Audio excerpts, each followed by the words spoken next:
pageantry and a stirring chorus of patriotic songs, the 71st annual meeting of the Georgia EMC began before an audience of more than 300 leaders from 42 electric cooperatives, Oglethorpe Power Corporation, Georgia Transmission Corporation, and Georgia System Operations Corporation. Working together, these Georgia EMC Trade Association members provide electricity to nearly half of Georgia's 9.4 million residents. Governor Nathan Deal provided one of the highlights of the 2011 annual meeting, thanking the EMC leaders for their work to provide a reliable source of low-cost electrical energy for the state's families, businesses, and industry.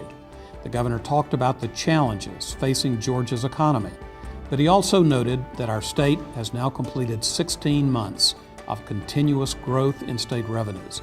He also spoke optimistically about economic opportunities that may come with the deepening of the port in Savannah and continued foreign investment in Georgia by business leaders in Germany, Korea, and China. Deal said the top priority for Georgians today is public education improvement. For many of you who are the largest employer in your community, this is a rare opportunity. It is also an opportunity that I think affords me the chance to tell you about some important issues that I think are confronting our state and what we're trying to do to address those issues. Many of you are indeed in a position to influence the opinions of the people in the area that you serve. And I hope that you will take that responsibility seriously, because I believe that we have some real challenges, but we have likewise some great opportunities. But jobs has to be the primary concern for all of us. We have too many people who have lost their jobs. We have too many young people who are getting out of technical colleges or colleges and universities unable to find employment in the areas that they've been trained for. And that's a concern for our state. One of the things that I did early on was to launch what was called a competitiveness initiative. And it was to appoint business leaders from all across the state. And there are many in this group today who participated in that process, and I thank you for serving in that capacity on that competitiveness initiative board. In almost every one of those regions, in fact 10 out of 12, the number one issue that concerned people was education. In fact, it was such a predominant issue that early on in the hearings, they couldn't get to talk about anything but that. So the ones who were facilitating the discussions finally decided of the points that they wanted to have on their discussion agenda, they had to put education at the tail end, because if they didn't, they didn't get to talk about anything else. But I think that shows you where the people of this state are in terms of wanting to improve our K through 12 education. One of the other things that you have an opportunity to weigh in on, and I hope that you will, is what the General Assembly put in place before I became governor. And that was the regional T-SPLOST, in which local regions were allowed to select projects of priority to them and put the proposition before the people of their regions to determine whether or not they want to pay an extra 1 cent to supply the money needed for these infrastructure projects. Now, I know that there are differences of opinion in different parts of the state. Not everybody likes every project that is on their particular region's list. But I want to assure you that if you want growth in your area, if you believe that you need infrastructure expansion, this is the best opportunity that we have for a revenue source to achieve that. I do not see any other revenue source on the horizon that offers the potential that the T-SPLOST does. I will be advocating for it, and I hope that after you give thoughtful consideration for it, hopefully you will be able to do the same. Let me talk to you about another thing that's a part of our overall competitiveness stronghold, and that is the Savannah Port. As you may know, it is the 4th largest port in the United States. It is the fastest growing port, container port in the country. But because of the fact that the Panama Canal is being deepened and widened by 2014, there will be a different type of vessel passing through that canal. And it will be a vessel that's, I think the technical term is the Super Post Panamax vessels. Now what that means is they're about 3 times larger than the largest ship that we have coming to port now. So it's an important project for every part of this state. If those of you, I'm sure, who have followed this issue, you know the economic impact of the Port of Savannah to virtually every part of the state of Georgia. I want to assure you we're working very hard to try to make that process move as quickly and as smoothly as possible. Deal called on the EMC leaders to use their influence to secure approval for the transportation splost among voters in their communities next year, emphasizing the importance of the T-splost to our state's economic well-being. Deal's remarks were warmly received by those in attendance. Chairman Neil Talton thanked the governor for his participation. Lance Brown, Executive Director of the Partnership for Affordable Clean Energy, or PACE, and author of Unplugged, Reconnecting America's Energy Policy with Reality, told the audience that facts support the call for a responsible balance between concerns for the environment and ensuring affordable electric energy for average Americans. I spent time growing up around the utility industry. My father worked for 32 years in the telecommunications industry. So I understand utilities, I understand the kind of dedication it takes to run a utility and to provide a service that frankly a lot of people don't understand. So when folks are going out at 4 a.m. in the morning to fix power lines, I know exactly what that's like. So I just commend you guys for doing the job that you do, and if I'm anything, hopefully I'm an advocate for an industry that needs some good publicity from time to time. We filmed a documentary and released it in August. It's a documentary about national energy policy. You know, if you go out and look right now on the internet for media about energy, you're going to find a lot of pieces about why we need to change everything that we're doing and go in a completely 180 direction. I don't feel that that's true. And one of the reasons I started PACE is that I felt like the national dialogue was way off balance.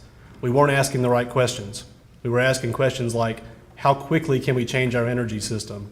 How quickly can we tax carbon? How quickly can we walk away from natural resources that we have? Those aren't the right questions. The right questions are, how can we provide an energy system that's going to power this country for the next 50 to 100 years? How can we make it reliable? How can we make it affordable? So those are the kind of questions that we're asking, and we feel like the answers are self-evident if you're just willing to look at the facts. We promote fair, sensible energy policy. It's really that simple. We feel like that Washington has really gone astray. We're trying to bring the focus back to reliability, affordability. We have 20 plus institutional partners. It's a very broad and diverse group. You know, our first 4 partners included 2 business groups and 2 labor unions. I know what it's like in Georgia, and I know what it's like in Alabama. It's a very difficult thing to do.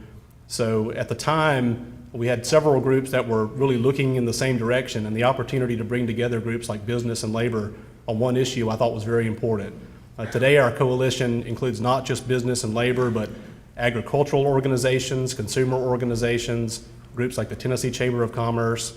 We are always open to new members, new partners. My fundraising people would hate for me to say this, but membership doesn't cost anything. We just need your support.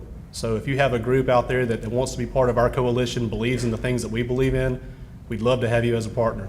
Georgia EMC has a long-standing commitment to Georgia's young people, and this was highlighted at the annual meeting by remarks from Alexis Fish, who attended the Washington Youth Tour sponsored by Georgia's EMCs and will represent the state EMCs in March at the NRECA annual meeting in San Diego.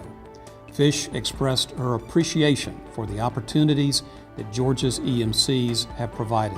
I had never been to DC before, which made the Washington Youth Tour especially exciting.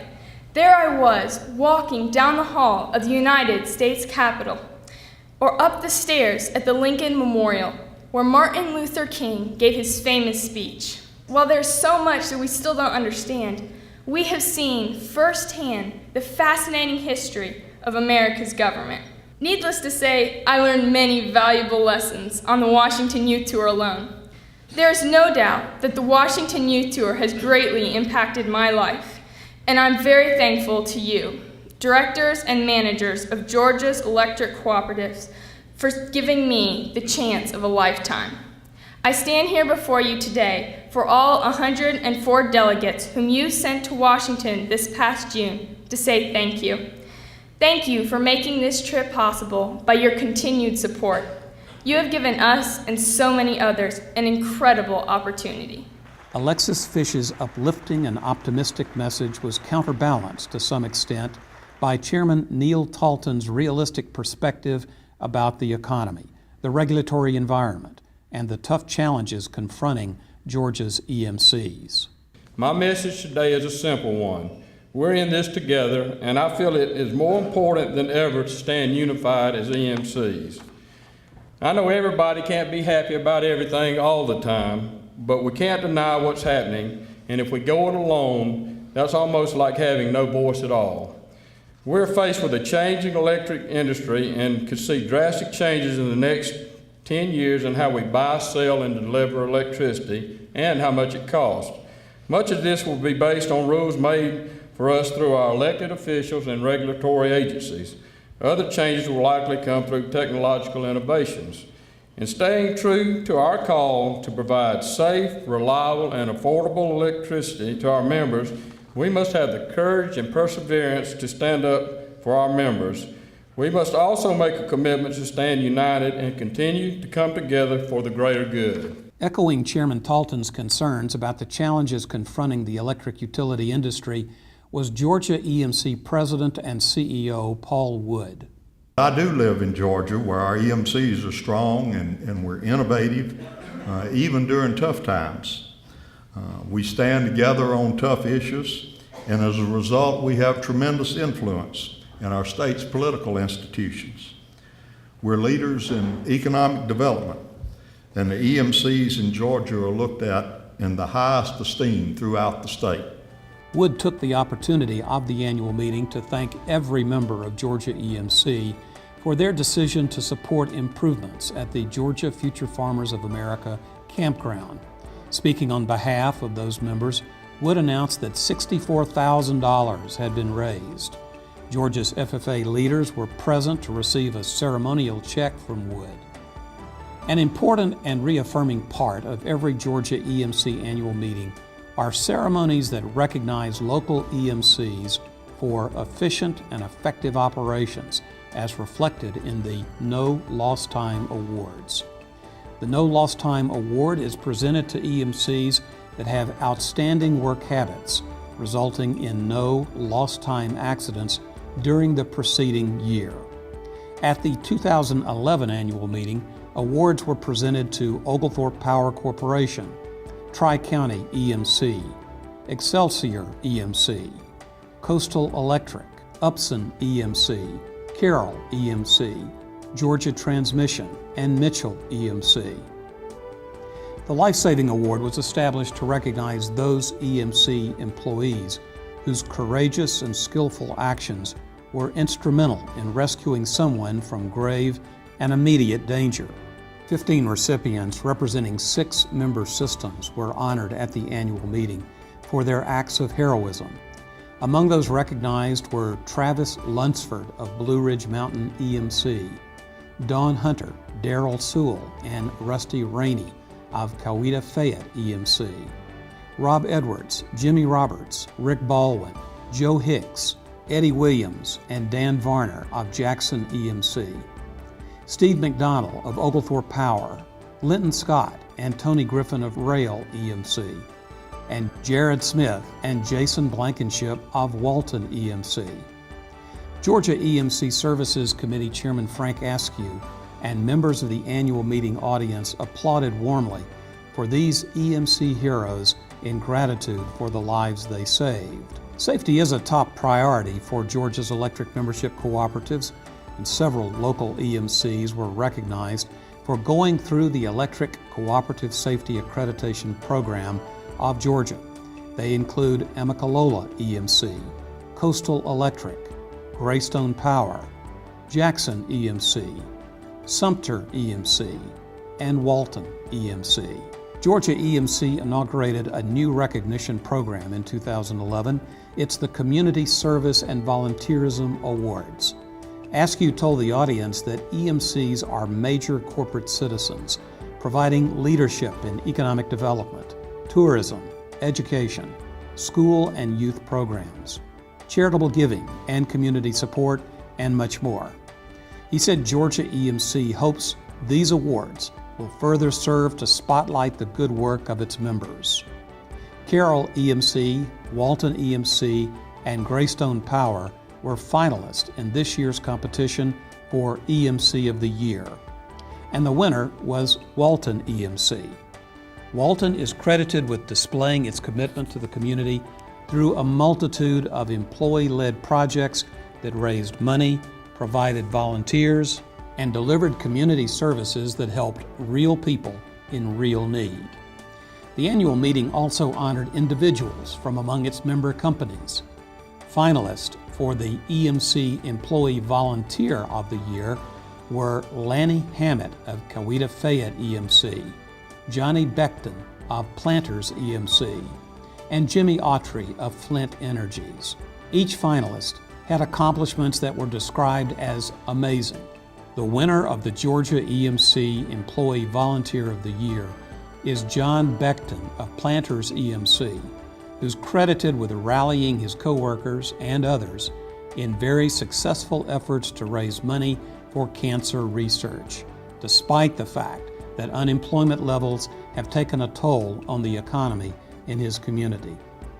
Vicki Williamson, chair of Governor Deal's Hands on Georgia Board of Directors, led the panel of judges reviewing all nominations for this inaugural Georgia EMC Service and Volunteerism Awards program.